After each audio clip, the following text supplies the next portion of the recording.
Brasil envia a maior delegação da história para a Mundial de Robótica no Texas. Imigração. Trump propõe autodeportação com retorno legalizado para trabalhadores. Ex-miss brasileira é presa ao desembarcar nos Estados Unidos e agentes alegam atividades suspeitas. Tenista carioca João Fonseca vai jogar Roland Garros pela primeira vez como profissional. E tem os detalhes da Copa de Beach Tênis organizada por brasileiros que vai rolar neste final do mês na Flórida.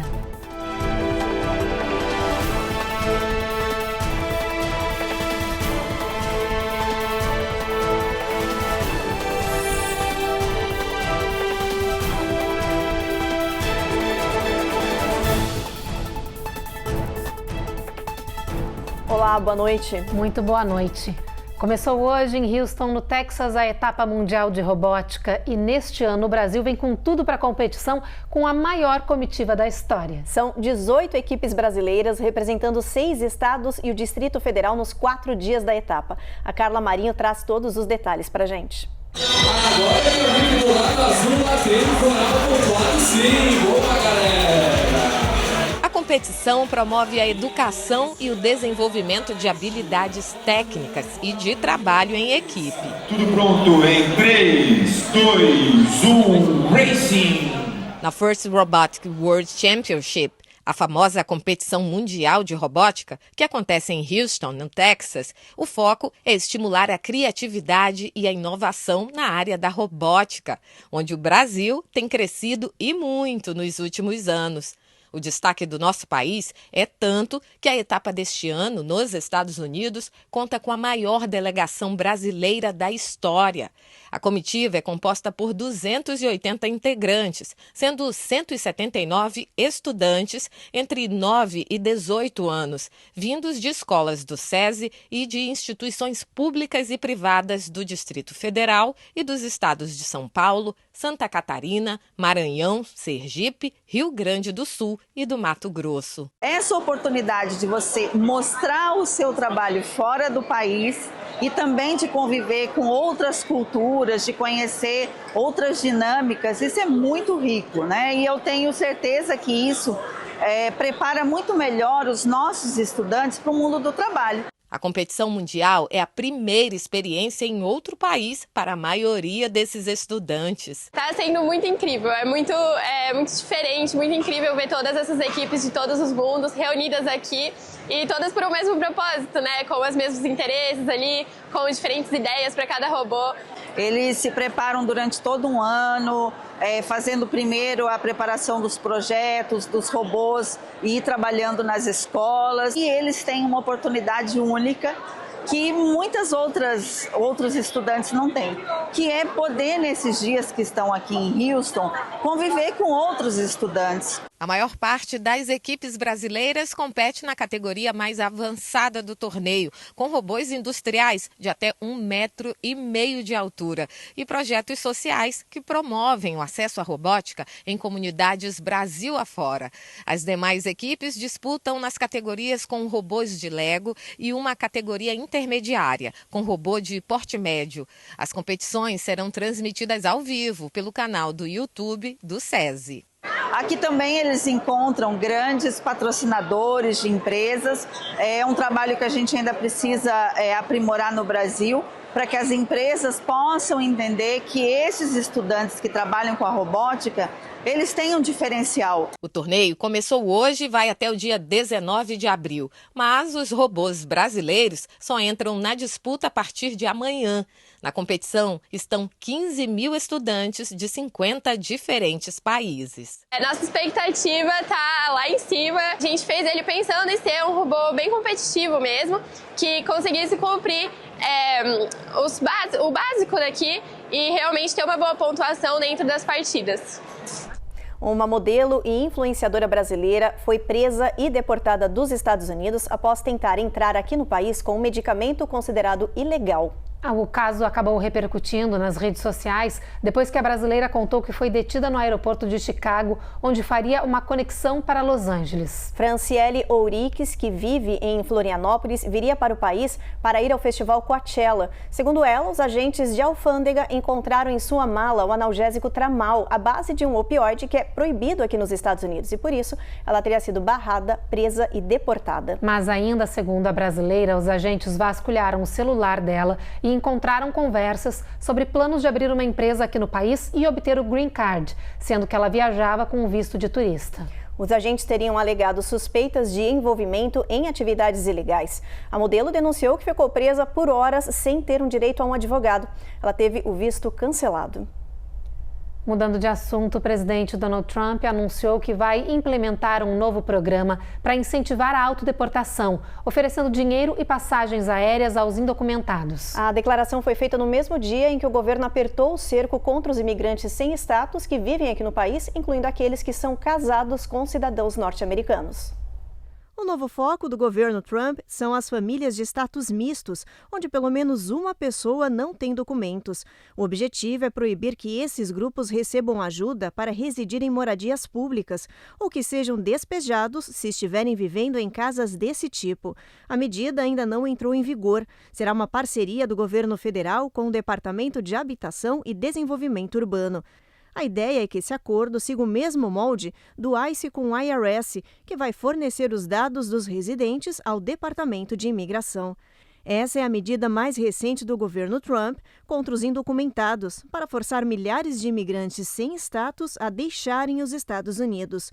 Ontem, em entrevista à rede de televisão Fox News, o presidente afirmou que o foco são os criminosos e assassinos.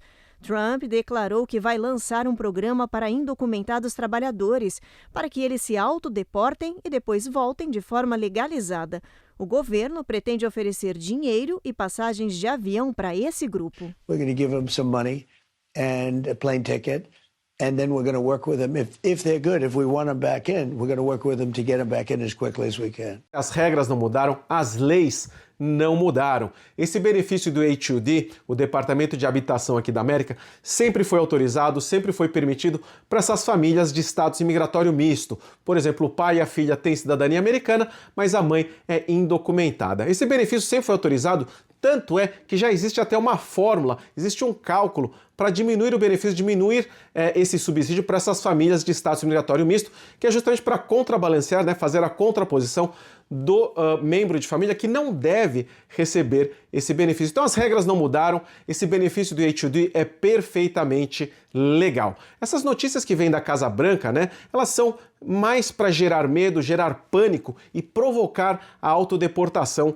dos imigrantes. Mas vamos lembrar que para ser deportado tem que existir uma ordem de deportação, tem que ser decretada essa ordem de deportação. Então, para as pessoas que não têm ordem de deportação, não têm antecedentes criminais, procurem um advogado, procurem se defender. A seguir, o Legislativo dos Estados Unidos fica cada vez mais velho, com políticos acima da idade de aposentadoria. E o estado da Califórnia abre processo contra o presidente Trump por impactos da guerra tarifária.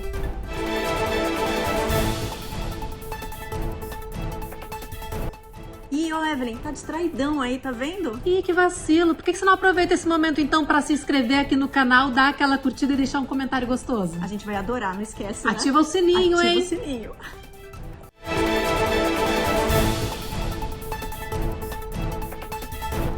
A polêmica prisão de Kilmar Abrego Garcia, que tinha proteção judicial contra a deportação e foi enviada a El Salvador, ganha um reforço. Congressistas democratas anunciaram que planejam ir até a penitenciária para pressionar pela libertação do imigrante. Kilmar está preso há um mês no local, ele é casado com uma cidadã americana e tem 3 filhos. A corte americana já exigiu a volta dele, mas a medida enfrenta resistência. O governo alega que o imigrante é um criminoso e que tem ligação com a gangue latina MS-13, por causa das tatuagens pelo corpo.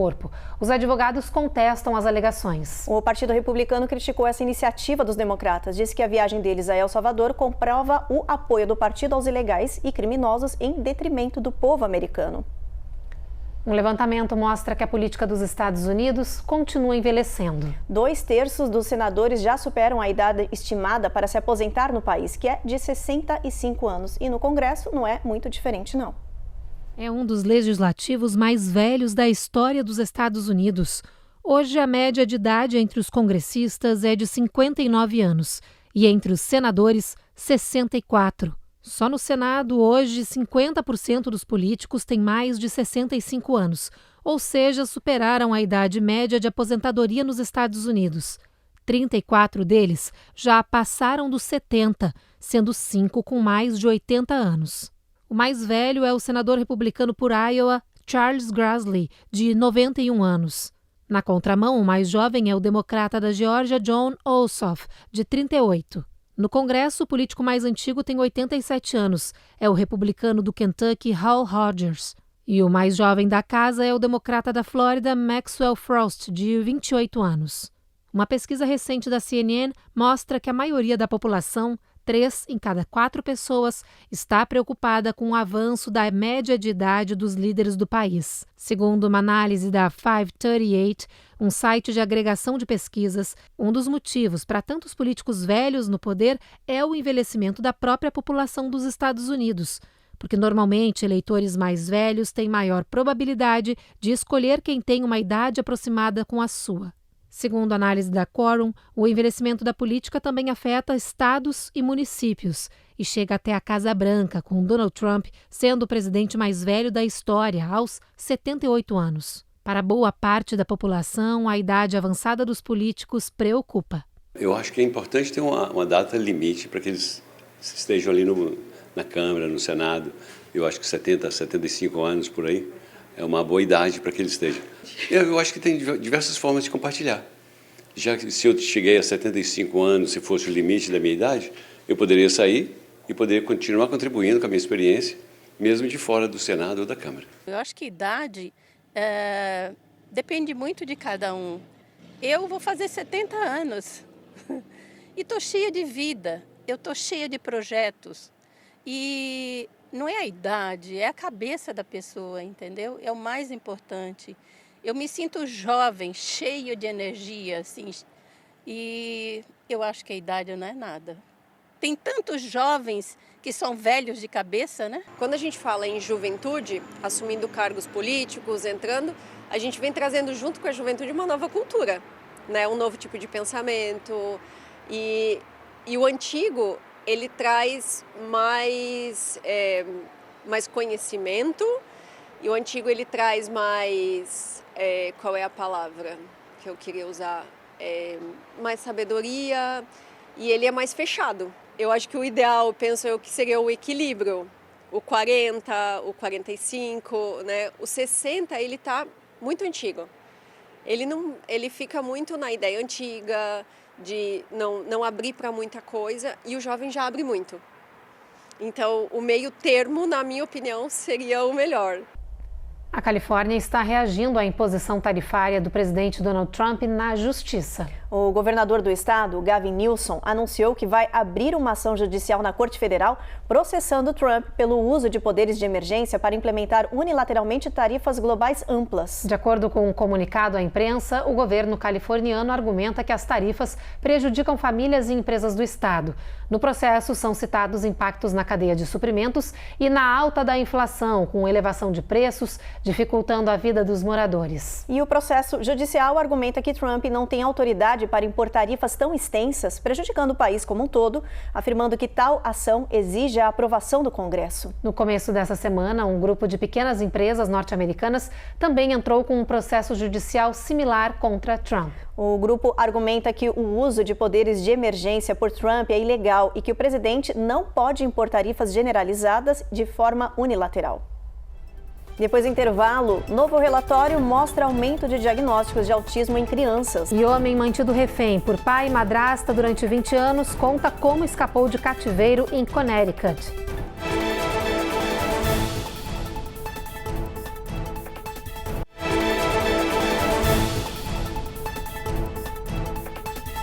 O homem que foi mantido em cativeiro pelo pai e pela madrasta por 20 anos em Connecticut revelou detalhes dos abusos que passou. A vítima tem hoje 32 anos e escapou do cativeiro em condições de extremo abandono, pesando apenas 30 quilos.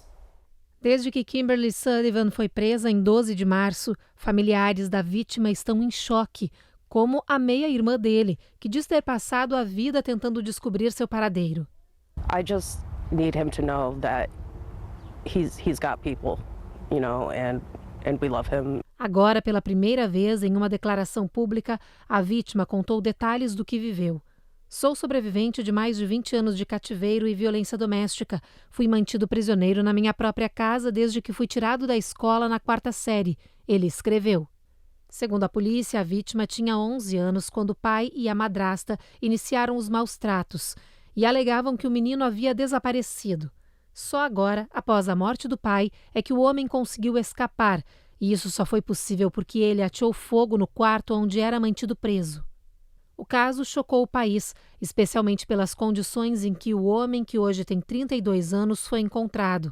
Com 1,75 de altura, ele tem apenas 30 quilos e há anos não tomava banho nem cortava o cabelo. Segundo as autoridades que estão debruçadas sobre o caso, após receber atendimento médico, a vítima já apresenta melhora do quadro clínico. Ele também teve a chance de celebrar o seu primeiro aniversário em anos, durante a internação no hospital, onde completou 32 anos. A polícia ainda investiga como o homem foi mantido em cativeiro pela madrasta e pelo pai nesta casa de Waterbury, em Connecticut, por tanto tempo. Kimberly Sullivan, de 56 anos, se declara inocente das acusações de agressão, sequestro e crueldade.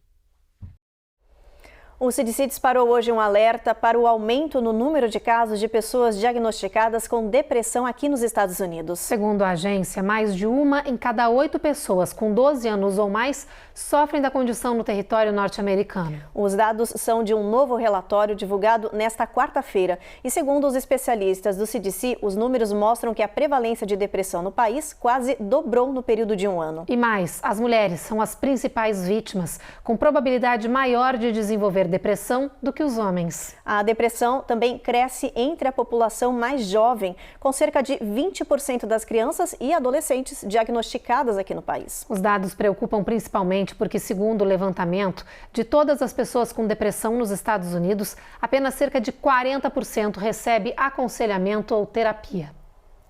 E um outro relatório do CDC apontou para um aumento na taxa de diagnósticos de autismo aqui no país. Hoje, cerca de 1 em cada 31 crianças possui o transtorno. O secretário de Saúde, Robert Kennedy Jr., chamou a situação de epidemia de autismo.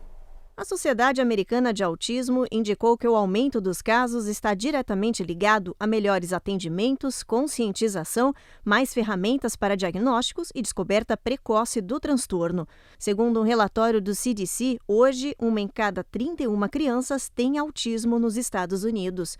O secretário de Saúde, Robert F. Kennedy Jr., chamou o aumento de número de casos de epidemia e disse que o espectro autista era uma doença prevenível. O político convocou uma equipe de especialistas e cientistas do mundo para descobrir a causa do surto da doença e prometeu um relatório até setembro.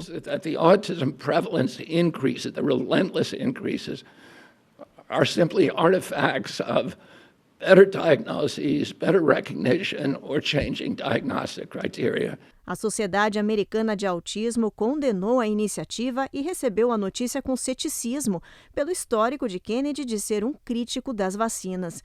Eles destacaram que não existe uma epidemia, e sim avanço da medicina na identificação do transtorno. A Sociedade de Autismo apontou ainda que as causas do transtorno não são compreendidas, mas podem estar ligadas a fatores como genética, idade avançada dos pais, exposição pré-natal à poluição do ar e a certos pesticidas. Atenção, papais, mamães e responsáveis. Especialistas alertaram que as crianças e bebês podem estar sendo expostas a um perigo imperceptível enquanto dormem. São os colchões. Os estudos estão apontando que vários desses produtos não seguem as regulamentações e apresentam substâncias proibidas com níveis altos de toxicidade que podem ser inalados e provocar câncer ou até afetar o cérebro. O alerta foi feito pela Agência de Proteção Ambiental. Os colchões infantis apresentaram diferentes itens nocivos à saúde, como o TDCCP, um cancerígeno. Muitos produtos tinham selos e certificados de regulamentação, mas nos testes eles foram reprovados. Apresentaram produtos químicos perigosos como o pentaclorotiofenol, ou PCTP, que é um dos 5 retardantes de incêndio e que são proibidos em itens de dormir infantis nos Estados Unidos. Os especialistas também destacaram que os enfeites de berço, como almofadas laterais, protetores de colchão, bichos de pelúcia e tecidos coloridos, também podem conter aditivos prejudiciais à saúde. Bebês e crianças podem respirar e absorver estes plastificantes e itens tóxicos por horas e dias, simplesmente enquanto dormem. Esses produtos estão associados a problemas neurológicos, reprodutivos, asma, distúrbios hormonais e até câncer. Os pesquisadores encontraram esses itens em 25 quartos de crianças de 6 meses a 4 anos que foram testados. Com o peso e a temperatura corporal, foi contestado que a emissão de químicos dobrou. O estudo chamou a atenção das autoridades e dos fabricantes de colchões, que prometeram mais testes. Não foram divulgadas as marcas reprovadas. É com muita preocupação que nós pediatras vemos os resultados desses estudos. Nós sabemos que os bebês e as crianças pequenas, elas possuem a pele mais fina e o sistema imunológico muito imaturo, o que aumenta significativamente a absorção desses produtos presentes nos colchões, nas almofadas e nos travesseiros. Por isso, é fundamental que os pais priorizem colchões e acessórios de tecidos mais naturais, sem cheiros fortes e sem impermeabilizantes, E evitem enfeites desnecessários como almofadas e bichos de pelúcia. Esse alerta, ele serve para reforçar a importância da fiscalização e da transparência da indústria na comercialização desses produtos. A gente precisa garantir que o berço, e o ambiente que esse bebê esteja dormindo, ele seja absolutamente seguro. No próximo bloco, tenista carioca João Fonseca vai jogar Roland Garros pela primeira vez como profissional. E tem os detalhes da Copa de Beach Tênis organizada por brasileiros que vai rolar no final deste mês na Flórida.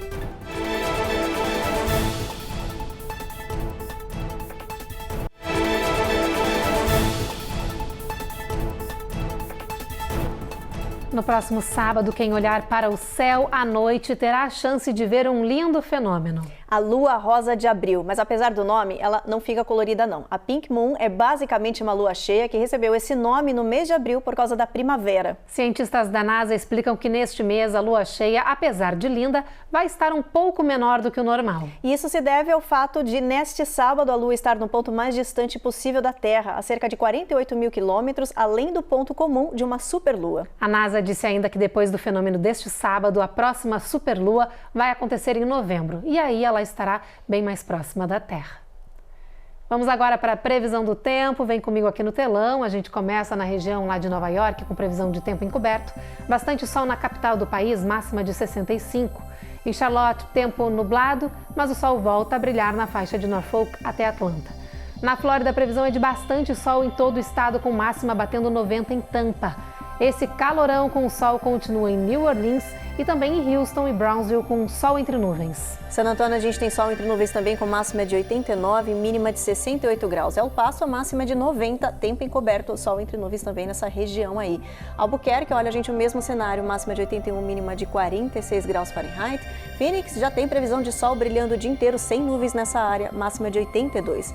Los Angeles vai chover o dia inteiro, mínima de 55. Las Vegas, o sol vai brilhar forte. Já em São Francisco, a gente tem mínima de 53, máxima de 62 graus.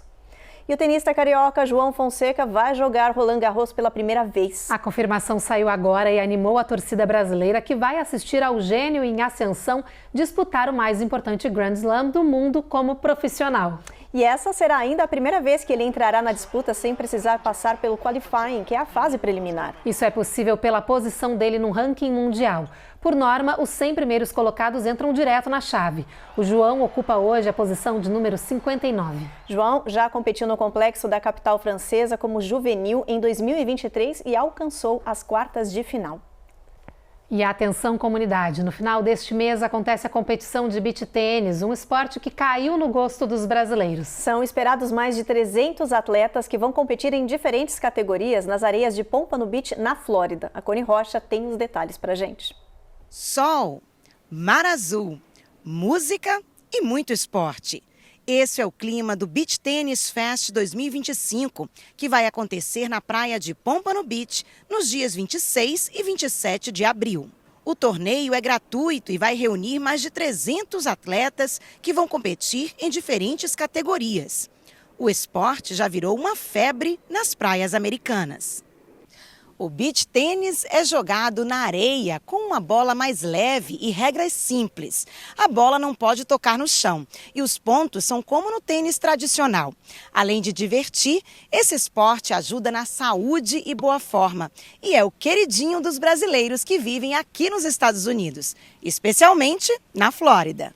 Para esta nova edição, os organizadores garantem algumas novidades. E é nesta praia que a gente realiza o Beach Tennis Fest, pelo 5º ano consecutivo. Se você quiser curtir esse torneio, é aberto, você precisa fazer a sua inscrição e participar com a gente. Serão 2 dias de muita música, comidas típicas e, claro, né, torneio, competição. Reúna a família, esse ano a gente também tem crianças participando do evento e muitas atrações em 2 dias de festa do esporte. E mesmo quem não joga, tem diversão garantida, com comidas típicas, barraquinhas, atividades infantis e até uma roda de samba na areia. Mais informações nas redes sociais do evento. Beach Tennis Brasil, USA. Teremos 8 categorias no sábado, 8 categorias no domingo. E esse ano teremos a categoria Kids. Este é o troféu que as crianças irão receber. We love beach tennis! E o Jornal Américas no Ar de hoje está terminando. A gente te espera na próxima edição. Você fica agora com mais um capítulo de O Rico e Lázaro. Boa noite. Boa noite e até amanhã.